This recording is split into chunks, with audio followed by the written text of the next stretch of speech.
This is Daniel Simon at Baton Rouge Community College. This is week 4 of my lecture podcast on the Roman Empire, the Roman world. And this week, of course, we will be talking about, at least part 1 today, about the early Roman Empire under Emperor Augustus. We'll talk about the Julio-Claudian dynasty that would follow after he died. We'll also talk about the rise of Christianity. We'll also get into what they call the Flavian dynasty rulers that come after the Julio-Claudian dynasty. Now, from last week, of course, week 3, we had talked about how Octavian had taken over what would become now the Roman Empire. A republic had declined into an empire.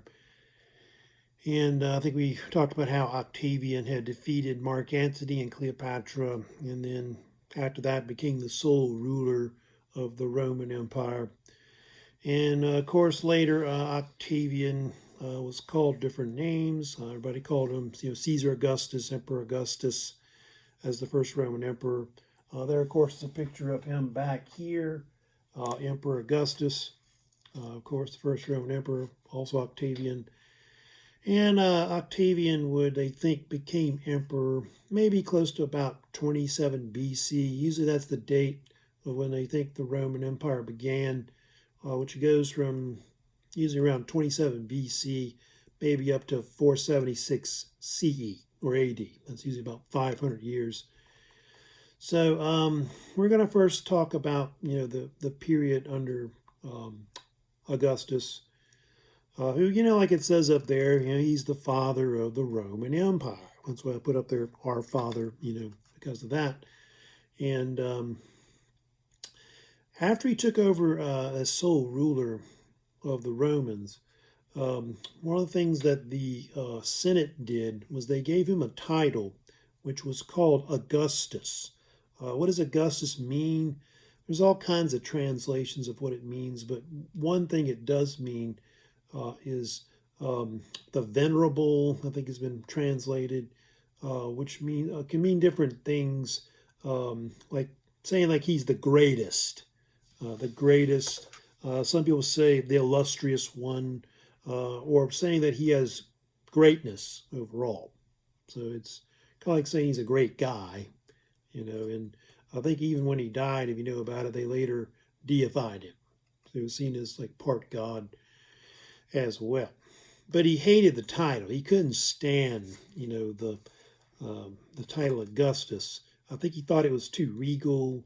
He didn't really like being a monarch, even though he was a monarch. And he preferred another title that they also gave him, the Senate, which is Princeps, Princeps, Princeps. And Princeps is another title that means, there's different translations of that too. It can mean first citizen, but I think the preferred translation is really first ruler or first leader. So that was one he preferred, and I guess it didn't sound like a monarch, as well. And so that's why a lot of the Roman emperors later, like the ones from his reign up to about, I believe it's like 284 CE. They usually call that period the Principate. The Principate. So it's like the early Roman Empire, because they had the later Roman Empire, which I'll get to later, was called, not today, but later, which was called the Dominate. It has to do with the different titles they used. So Princeps was the main title the emperors officially had, and so hence the name. I think it's the origin of where the word prince or princess comes from, I believe. And so that's what he liked, and he didn't care for Augustus too much, but, people would call him, Caesar Augustus or whatever. Anyway, talk a little bit about his reign overall. Now, of course, Augustus is the longest reigning emperor, of course, in the Roman Empire's history. He reigned about 41 years. Of course, he's considered the greatest Roman emperor of all time. He would be like, if there's in a top 10, pretty much every top 10 is usually number 1 Why is that? Not just because he's the father of the Roman Empire, but pretty much he created the whole government system of the emperor that would be later. There was an old saying about Augustus that when he came to Rome, it was brick, and when he left, it was all marble. The period of his reign, which I told you is about 41 years, is often called the Age of Augustus or the Augustan Age. It's kind of a golden age of the Roman Empire. And it's a period of prosperity when the empire, was starting to expand, east to west, which we'll get to later how big it is. But pretty much by his reign, it's getting close to 3 million square miles overall. And it's also a period of a lot of great Roman art, literature. I think the writers like Livy and Virgil, were writing about the same time as Augustus was. So that's why they often call it that. So it's kind of a golden age. And so usually golden age, they'll use that term and name it after the person that's the ruler of that time period. So it's usually 27 BC to 14 C or AD. Also, Augustus is the one, that started the Pax Romana, which means, of course, in Latin, Roman peace. The Pax Romana was a famous era of Roman peace and prosperity. It was the peak of the Roman Empire. It lasted a little over 200 years, about maybe 206 years roughly, going from 27 BC when Augustus, they say, becomes emperor, up to about 180 AD or CE. So it's the zenith of the Roman Empire. It's when the empire was at its greatest. I'll get to it later, but the peak size of the Roman Empire pretty much occurs maybe about close to, not quite, a little bit near the end of it, but 117, I think, is usually when it is, which is 3 to 4 billion square miles. Like I said, you can see that the Roman Empire at one point expanded all the way to the Middle East. It was up in Europe, North Britain, you can see up here, North Africa. So it's quite big. I think at one point, they say it stretched, I think at one point they take over, this map isn't really that good to me. They actually do expand and take over Iraq over here at one point. I'll talk more about that later. There was one thing, in that map I was showing you that he didn't do well with, if you know about it, Germania, which is, where Germany is today. He sent some legions up in there to try to Romanize it, about this. It was around early 1st century. In 9 AD, they were wiped out, 3 of his legions were actually wiped out by German troops there. So Germans were barbarians at the time and still are later. And that was, it was a famous battle, which I'll have a documentary later this week, which was called the Battle of the Teutoburg Forest. Kind of a famous battle in early Roman Empire's history anyway. So 3 legions got wiped out by the Germans. And it made Augustus furious. In fact, there's a story where he started banging his head against the wall and saying, "Give me back my legions," or something like that. He was furious about it. And Romans never really recovered from that, Germania, and they never really conquer it. And so it plays kind of a vital role in why the Roman Empire declines later. Because the Western Empire, will get overrun by Germanic peoples and all that because they couldn't take over Germany. So, what else about Augustus? Augustus was the one that developed the Praetorian Guard, which was like the imperial bodyguard of the emperors, and they protected the emperor, his family. It was something they think he started maybe right before he became emperor. And they were very powerful, the Praetorian Guard, and whoever the head of the Praetorian Guard was pretty much had a lot of power behind the throne. They even sometimes would even choose the emperors, like if an emperor died and all that. Also, let's talk about also at the time, the different writers that wrote about the Roman period, Roman writers at the time. There's 3 I'll give you for later that are important at the time. There's Suetonius. Suetonius was a Roman writer that wrote kind of at the end of the 1st century, early 2nd century CE. He wrote a series of biographies that were called the 12 Caesars. And the 12 Caesars covered from like Julius Caesar's as a dictator up to like, it goes up to like the first 11 emperors, which I think it covers, I want to say up to like the Flavian dynasty and all that. They also have Tacitus. Tacitus wrote 2 series of books, one called the Annals of Rome and the other one called the Histories of Rome. Both cover a lot of the periods of the Roman emperors, especially around the 1st century. I think it covers like, I want to say Tiberius, Claudius, Nero, those emperors, the Julio-Claudian dynasty. And I think he also covers some of the Flavian dynasty as well.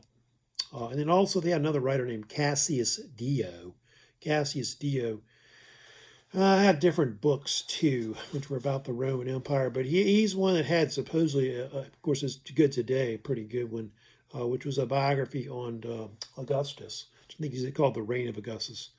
And so he's one of the best sources on that, but I think pretty much Suetonius and Cassius Dio are the main source on Augustus' reign as a whole.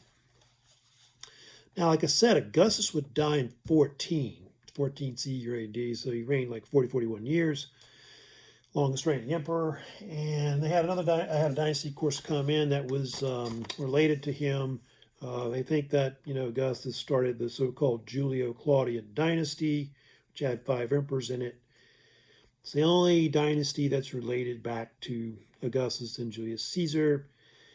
And you can see those are the 5, besides Augustus. You got Augustus over there, and then you have Tiberius, Caligula, Claudius, and Nero. They reigned, you can see, from 27 BC up to 68 CE. Yeah, 27 BC to 68 CE, so almost 100 years. They were in power, and you see the term Caesars being used. Of course, that became the nickname. They started calling the emperors. They're called Caesars, and so these are the first Caesars that come in. Let me talk a little bit about each one of them. Now, Tiberius, which was right here, he was, of course, a Roman general, very famous Roman general at the time under Augustus, and he became emperor after Augustus died. And he actually was the stepson and also the son-in-law of Augustus. Apparently, during Augustus' reign, he didn't have any sons, and so he decided to adopt Tiberius because he was a popular general, known for his conquest at the time of the empire. And so he basically went on to marry Augustus, like one of his daughters, and so that cemented him as being the emperor after Augustus died. So Tiberius came in. At first, he was popular, because he was a pretty good general. But over time, people didn't like Tiberius. The reason why was he ended up being a tyrant. He had very tyrannical rule. He was known for a series of political repression under his reign, and he had a lot of people put to death under his reign. He reigned a pretty long time. You can see from 14 to 37, which is around 23 years. And that's one thing he is known for. Tiberius is the second longest reigning emperor in the history of the Roman Empire, second behind Augustus.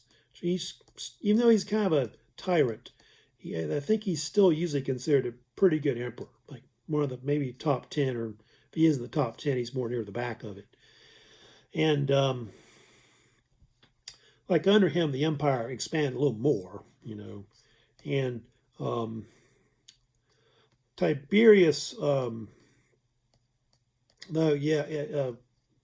they think it's under him when the rise of Christianity begins. I'll get more into it later, but they think in the East, like Israel, that Jesus Christ, or Jesus of Nazareth, will eventually be crucified and put to death under the prefect of Judea, which was Pontius Pilate at the time. So they think that all happened under Tiberius' reign and all that. So then you have his nephew, which is Caligula, which is right here. Caligula was known as little boots. That's actually what the name meant. His real name was actually Gaius Julius Caesar. He was actually the great grandson of Augustus. But he was actually kind of popular when he first came in. And why was he called Little Boots, which is what Caligula means? He was called that because his he had a father that was also a Roman general too, that had been adopted by Tiberius. Was named Germanicus, and Germanicus, we'll get to him later. Germanicus is actually the one that found the legions, the lost legions of Varus, it's called, which were in the battle where the Teutoburg forces, which I'll get to later in the documentary this week. But his father would take him on campaigns, fighting in, I think, Germany and Britain and other areas.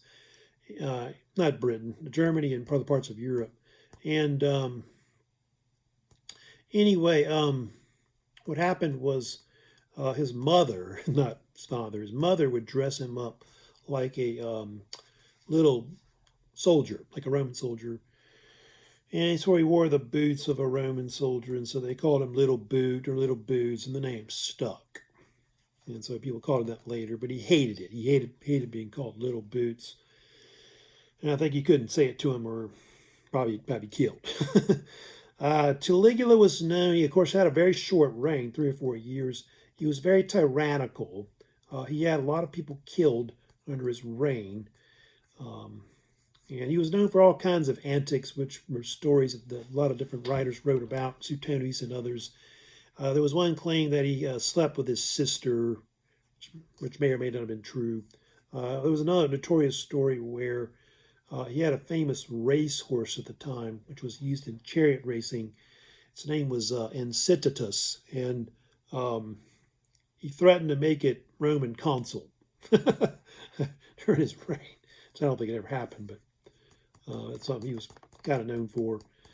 And because of his crazy antics and being kind of sadistic, for going insane, which he would during his reign,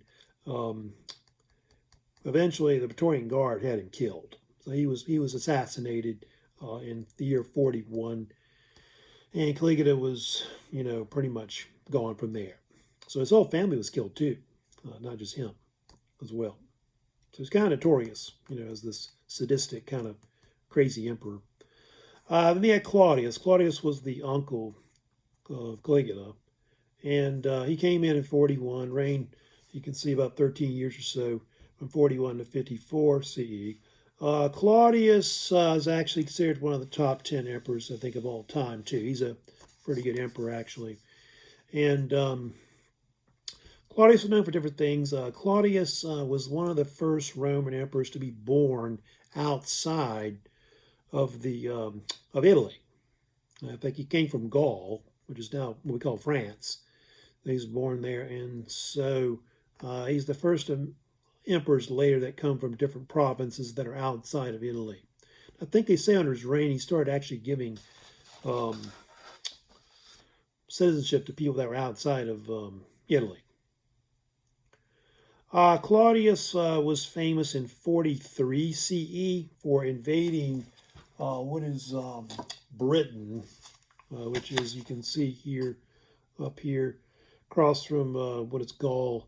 So I think the Julius Caesar had gone in there first, but a long time ago. But under Claudius, the Romans crossed the English Channel and went into Britain, and it'll take them something like 40 years to conquer Roman Britain, or Britannia, as the Romans called it. So that'll basically be something later that they'll do. By the time of the Flavian Dynasty, they'll pretty much conquer it, at least up to where the bottom of Scotland is. Claudius had he married multiple times. He had a fourth wife that was named Agrippina, or Agrippina the Younger. And apparently, at the end of his reign, she conspired to put Nero on the throne, which was her son. Nero was like I want to say, a grandnephew of Claudius. And anyway, they apparently poisoned Claudius, and so he was murdered, they believe, at least according to some of the writers at the time. And so Nero ended up on the throne, the last Julio-Claudian emperor. And Nero is also known for being notorious. He was maybe kind of mad and sadistic as well as emperor. You can see he reigned from 54 to 68, about 14 something years. He came to the throne at a very young age. He was only like, I want to say 16 when he became emperor. And Nero was notorious for a lot of things. One of the first things he did, of course, was he got rid of his mother. His mother, Agrippina the Younger, was just too powerful. They think she was actually the power behind the throne when he seized power. And so Nero, I think around 58 CE, they believe, conspired to have his mother murdered. And he did. He had her basically killed. So he was known for that. Then later in his reign, if you know about it, the most famous thing that happened, of course, maybe in year 10 of his reign, maybe around 64 CE, they had the famous Great Fire of Rome broke out. And the Great Fire of Rome was an awful fire that burned down more than 2/3 of the city of Rome. It was considered one of the most famous fires they've had. They've had multiple fires, by the way, hit the city in Roman times. And anyway, what happened was, if you know about it, during his time, a lot of the Romans blamed him for the fire. They thought he was behind it. There was even a rumor going on that he had burned out certain slum areas where a lot of the poor people lived so he could build like a lavish palace. And apparently he did. Like after the fire happened, he went and he built this lavish palace, which was called the Golden House. It was called, it had this gold roof to it. And so people started to get kind of suspicious that maybe he was behind the fire. And there's an old saying, you know, about Nero and the Great Fire of Rome, then that when Rome burned, he fiddled and sang the Sack of Troy. Although probably not a fiddle, because they didn't have fiddles back then. But it was probably a stringed instrument, like maybe like a lyre. Because Nero was known for being kind of a musician and an artist. If you know much about that. In fact, he was notorious for making people watch him and not leave. I think he also participated in the Greek Olympics. I think in some events like the chariot race and all that. So Nero was quite a character. Eventually, as you know, at the end of his reign, he, because of the fire rumor and all of that, he looked around for somebody to blame, you know, and they had the Christians at the time. The Christians were this new religious sect within the Roman Empire because of the influence of Jesus. And so Nero blamed them for the fire. And so a lot of them were rounded up. I don't know if they even put them on trial. I think they just were rounded up. And many of them were put to death under Nero's reign. There were many cases where some of them were crucified. Some were even crucified and actually set on fire, like burned.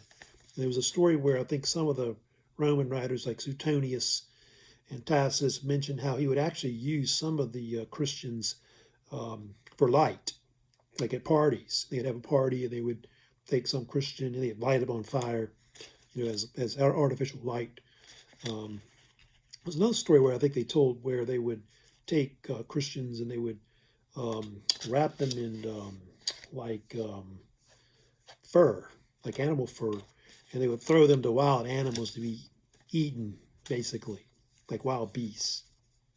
So yeah, Nero was the first Roman emperor to persecute the Christians, and he wouldn't be the last. You know, pretty much Christians will be persecuted up to like the early 300s CE.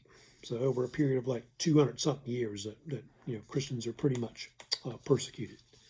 Now, what happened to Nero? Well, Nero, at the end of his reign, his generals got sick and tired of all of his antics, and they all revolted, like in different parts of his empire.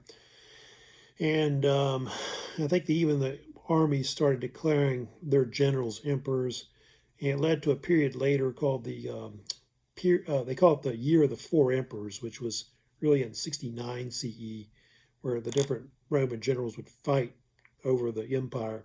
But before that happened, Nero fled the city of Rome because he was declared an outlaw by the Senate, and he didn't want to get captured. And so Nero basically, if you know about it, committed suicide. And there's a famous statement that Nero made before he died, which was kind of funny. But he said something like, "Oh, what a great artist that the world is losing." And so Nero's death ended the Julio-Claudian dynasty at that point. And I'll get to it later, but they have the Flavian dynasty that follows right after, on the heels of that, starting in 69. Now, let me talk about also at the same time that's going on in the first century, we have the rise of Christianity at the time. That starts in more the Eastern Roman Empire, like around where Israel is now. So Israel is believed to be the location of where Christianity began. Actually, Israel was made up of two areas. The southern part was called Judea by the Romans, and the northern part was called Galilee. So you have these two areas that you had. In the north, and what is Galilee, there was, of course, a famous Jewish rabbi who was named Jesus of Nazareth, later called Jesus Christ. He was from a little city called Nazareth that was there in the northern part of Israel now. And he would be, of course, later seen as one of the founders of Christianity. Christians, of course, view Jesus as the Messiah in the Old Testament, and also the Son of God. And of course, like in the New Testament, there's stories that Jesus was born from a virgin, the Virgin Mary. Of course, his father was Joseph. And his early life is not too much known. There's like little information about, I guess, the early life of Jesus between the time when he's born, I think, up to the time when he's baptized by John the Baptist in the Jordan River. So we don't really know too much about his early life. We do know that Jesus died very young. He was in his early 30s. His ministry itself was only about 3 years. So I think 30 to 33, because I think 33 is the popular date, when Jesus was crucified. And he had a ministry, and he had a bunch of followers, which, the best followers of, best disciples of Jesus were known as the 12 apostles, who we'll talk about later. And these were his biggest followers and the ones that would spread his message, the gospel, to different peoples, throughout the Roman Empire later. Now, Jesus was eventually arrested. They think it's close to 33 AD or CE in Jerusalem. He was accused of blasphemy and also being the Son of God, the so-called Messiah. And the Jews arrested him at first, but he was put on trial by the Romans and the Jews.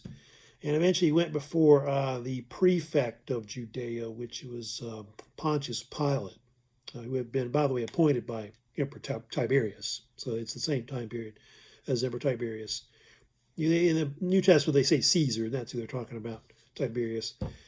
And, of course, Pontius Pilate thought he was innocent, but eventually, as you know, he was later put to death, crucified, which was really the most horrific way you could die in Roman times, being crucified. And, he was crucified on Good Friday now, and, of course, died on what would be now Easter Sunday. Doesn't look like we'll be able to do that this year, but of course, Christians believe that Jesus rose, that he didn't die, that he resurrected. But before he, of course, was arrested and crucified, right before the Last Supper and all that, he did have this meeting that he had with his main disciples, which was called, if you know about it, was called the Great Commission. Happened in 33 CE. The Great Commission was where Jesus told his disciples, his apostles, that he wanted his message, like his ideas, his preachings, to be spread to people throughout the Roman Empire. And so that's what they would do. And so that led to what they call the Apostolic Age. Apostolic Age goes from about 33 to 100 CE. That's the period where Christianity is spread throughout the Roman Empire in the first century. It's called the Apostolic Age because of all the apostles that lived during that time. They think the last apostle, I think the one that was the last one that survived the longest was St. John, would die around 100. So anyway, that's what that was. Who are some of the famous apostles that followed Jesus' message in the first century? The one that was the closest to Jesus was St. Peter, called different names, Simon Peter, or just Peter, he was very close to Jesus. In fact, Jesus called him his rock, which is what Peter means. And Peter would later be seen, at least in the Catholic Church, he's seen as the founder of the church, one of the founders of the church, as the first pope or bishop of Rome. So he's pretty important. Also, I told you about St. John, also called John the Apostle. He's pretty important. He's usually associated with the book of John, Gospel of John, Epistle of John, all that. They think also John was the one that may have written the book of Revelations. So he's important as well. Also, there's St. James is another one, usually called James the Greater. He was also another important apostle that was real famous as well, like the original 12 they had, 12 apostles. There's one that wasn't the original 12, but he becomes more important later, which is Paul or Saul. I call him Saul of Tarsus, but later now Paul of Tarsus, St. Paul. Paul would end up being really the one that was more important later, because Paul went really out of his way to try to spread Christianity throughout the Roman Empire. And Paul was very famous for trying to spread Christianity to those that were non-Jews in the Roman Empire, which are the so-called Gentiles. And so that a lot of times he was called that. He's called the Apostle of the Gentiles, Paul. And he had Roman citizenship, so he could move around. He was originally from Turkey, which is where Tarsus is. And Paul was known for writing a lot of epistles or letters to different early churches in the Roman Empire, like in Greece and Turkey and so on. And so he basically traveled all throughout the empire. And tragically, Paul and also Peter would, die under the time of Nero. So you've got cases where a lot of the early apostles actually get killed. A lot of them were martyred. Very few of them actually died of natural causes. So that's early Christianity at that point overall. Now, with Christianity, the Christians eventually began writing down the stories of Jesus, his ministry, his life and times, and of course his crucifixion and all that. And it was done through oral testimony, which they later call it the so-called Gospels. And the Gospels is a term in Greek that means what does it mean? Something to do with a message, which is I'll forget what it means. What does it mean? Oh yeah, it means good news. I almost forgot what it meant. Good news. And anyway, originally they believe it was oral, and over time they wrote it down. There's of course a debate about what language they wrote it down, and some people think it may have been written in Arabic or Hebrew originally, but the versions that survive from Roman times are all written in Greek, Koine Greek to be exact. And there were supposedly multiple copies of the Gospels, but there's 4 main ones that later would be canonized with the New Testament, which are Matthew, Mark, Luke, and John. And the first 3, Matthew, Luke, and Mark, and all that, are considered the Synoptic Gospels, because they were believed to be closer to the original story of Jesus, and they're kind of similar. And John's written, they think, later. Matthew and Luke also go into a lot of the early life of Jesus. They even talk about the virgin birth of Jesus and all that. The Gospels, though, were not combined with the other books, like the Epistles of Paul and other books, till later in the early 4th century. By the time of Constantine the Great, that's when they combined, the New Testament and all that later. Now, what happened to Christianity? Over time, it split, especially in the 1st century. You had a case where the Jewish Christians was the original sect of Christians that started like in the Middle East, and like all the early Christians, like Paul and Peter and all those guys, James or whatever, they were all pretty much Jews that started out with the religion. So a lot of times they'll be called Jewish Christians. Their movement didn't last that long. It was mostly just around the 1st and 2nd centuries. Then you had the Gentile Christians or Roman Christians. These were Christians that basically adopted the religion because of Paul, I guess, and so on. And they follow the message of Paul. And so over time, what will happen was that the Romans will kind of take over the religion, and Christianity becomes more of a Romanized religion rather than a Jewish type religion. And a lot of the Jewish Christians, which were a lot of times still associated with the Temple of Jerusalem in Israel, would eventually die out over time. Why did it die out over time? Well, apparently, if you study about what happened with the Romans and the Jews and the Romans got into a bunch of big wars, which were called the Jewish-Roman Wars, which first broke out, by the way, under Emperor Nero. And a lot of the Jews revolted. And so the early Christian movement was actually associated with these wars, Jewish-Roman wars. And a lot of the leaders of the Jewish Christians were actually killed off, is what happened.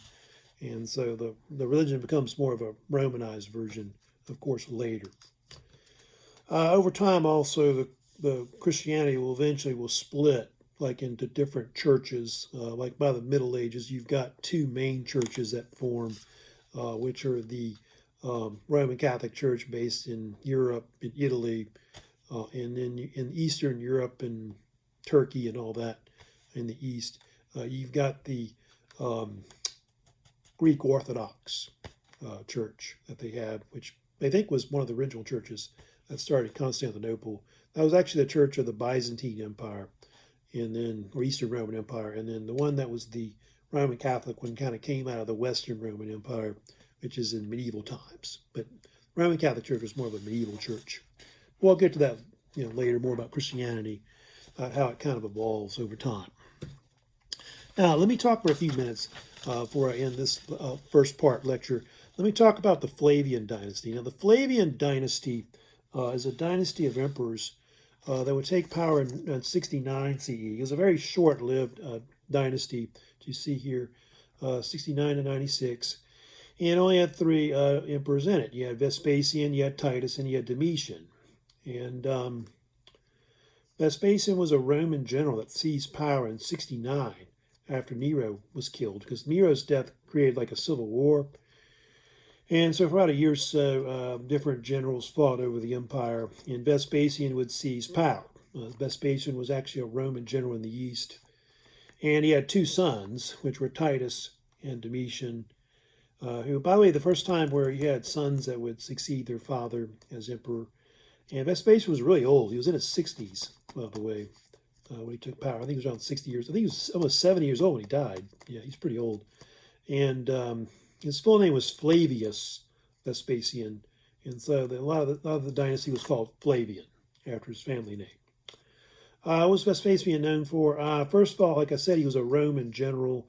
And one of the things he was known for, he was famous for fighting in the first Jewish-Roman War, which broke out around 66 CE under Nero's reign. And what happened was the Jews in Israel revolted because they wanted to be separate, not part of the Roman Empire. It was called all kinds of names. Some people call it the Jewish War, I think Flavius Josephus calls it the Jewish War, or Great Jewish Revolt. It's the first of three. of these wars. And so Vespasian was sent there to put down the revolt. His son Titus was also under him as a general.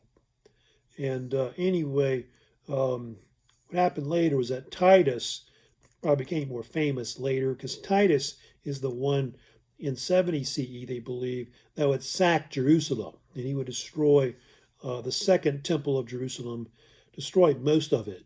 Most of it was wiped out. And the only thing left of it is the Western Wall, or some of the Jews call it today the Wailing Wall. And so that's what he became notorious for, Titus. So both Vespasian and Titus, of course, helped to end that war. And the war would drag on, I think, until 73. The other thing that Vespasian's known for, he also is the one who built the Roman Colosseum, which you can see is behind me right there. That was believed to have been constructed sometime mostly starting in the early 70s CE. And it was built over like an 8 to 10 year period.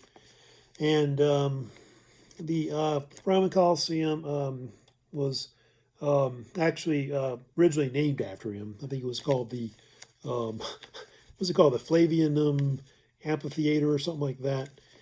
And it was actually a type of Roman theater which took like a Greek theater, which was like, half of a oval, I guess. They merged it together as one big stadium.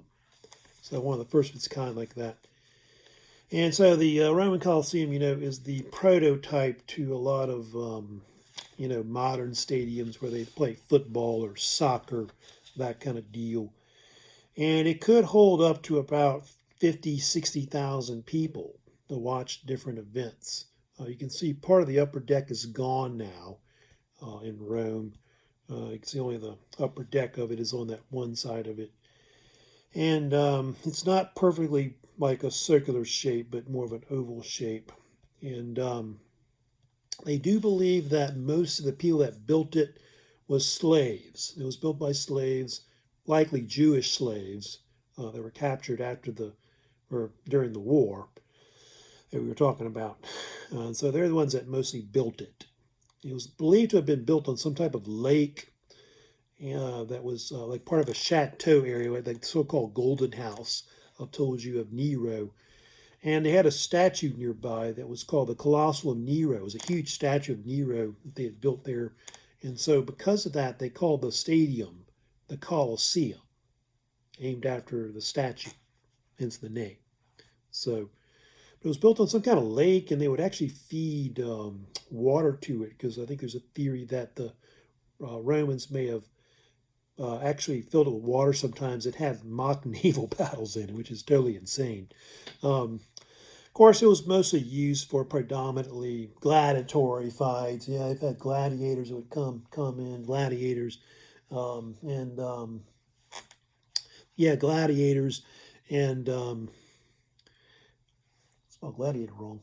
Oh well. But anyway, that basically was mostly what it's notorious for, and not all the fights were to the death, that kind of deal. But they actually had deals where they would have wild beast hunts, where they would, actually have like wild animals, that would basically they would get animals from all over the empire, and they would basically kill them, like usually in the morning times. And then the big gladiatorial events would usually be in the afternoons. So they do believe that under Emperor Titus is when the actual Colosseum opened, and all that. And about 81, and I think the first year they had like a lot of events overall, and the actual stadium would be used for multiple centuries until I think the Christians and the Roman Empire banned it and all that. But they do think that maybe up to 500,000 people may have actually died in the Colosseum. That's quite a lot of people. So there's likely a lot of ghosts in it, that kind of thing. Now, what was Emperor Titus known for? Not too much. Titus didn't live very long. He only reigned like maybe 26 months overall. And he's mostly known for a disaster that happened during his reign where Mount Vesuvius erupted in what is southern Italy on the, I think it's on the Naples side, which is, I think on the other side here. Yeah, it's actually right here on the, no, not on the Naples. Yeah, on this side, on the western side of Italy. Southern Italy is where it is, Naples. And Mount Vesuvius basically was this volcano that was where Pompeii is, right near it. And in 79 CE, I think August 79 is when it erupted. One of the worst volcanic eruptions in history. They believe that the volcano's amount of power that it erupted was something like 100,000 more times powerful than the atomic bomb dropped on Hiroshima during World War II. And anyway, the volcanic eruption destroyed multiple cities. Pompeii was the most famous that was destroyed, killed like something like 15 to 20,000 people. It also destroyed another city nearby named Herculaneum. And a lot of the cities were actually buried in volcanic ash and debris. And they weren't found till like the 19th century, like 1800s. So Pompeii became kind of like this Roman time capsule overall. So that's something that was very famous, that happened under Titus' reign. Titus was actually kind of popular because he helped a lot of the survivors from it. And the actual Mount Vesuvius volcanic eruption was actually one of the first to be chronicled. There was actually a writer named Pliny the Younger that wrote about it. Then they had one more emperor, of course, the third one, last one of the Flavians, which was, you had Domitian. He actually reigned the longest, around 15 years. So he reigned from about 81 to 96 CE. He was the younger brother of Titus. He was tyrannical, very unpopular ruler, but he was actually a pretty good emperor, like a pretty good administrator. Actually rebuilt Rome a lot during that time because they do think I guess since the fire, they hadn't done as much rebuilding, and so they do think under him that they rebuilt close to 50 public buildings in Rome were constructed by him. But Domitian didn't like people too much. Like those that were he didn't like the Roman senators too much. He was very anti-Christian, anti-Jewish. And so a lot of people like that were heavily persecuted. So kind of like under Tiberius, there was actually another wave of political repression that went across the empire again. And a lot of Christians were actually martyred again under him. Because they say Nero and probably Domitian were the two worst persecutors of Christians in the first century. What happened to him? He was assassinated in 96. I think there may have been some kind of conspiracy, and maybe the Roman Senate was involved, Praetorian Guard. They killed him off. And so with his death, that ended the Flavian dynasty in 96 CE. Now, I'm going to talk about it in part 2 coming up. Another lecture we'll get into next. We'll be getting into the second half, the later part of the Roman Empire. Now I'll get into the so-called 5 good emperors, which kind of reigned over a period mostly in the 2nd century, which is really the peak of the Roman Empire overall. And you've got the 5 good emperors, so-called Nerva-Antonine dynasty. They follow next. These are some of the greatest Roman emperors, you read about. In fact, out of the top 10, 4 of them probably reigned during this time overall. And then we will get in later into the back half of the Roman Empire, the later Roman Empire, up to like close to the fall of the Roman Empire. Okay, so that ends part 1 on the early part of the Roman Empire for this podcast.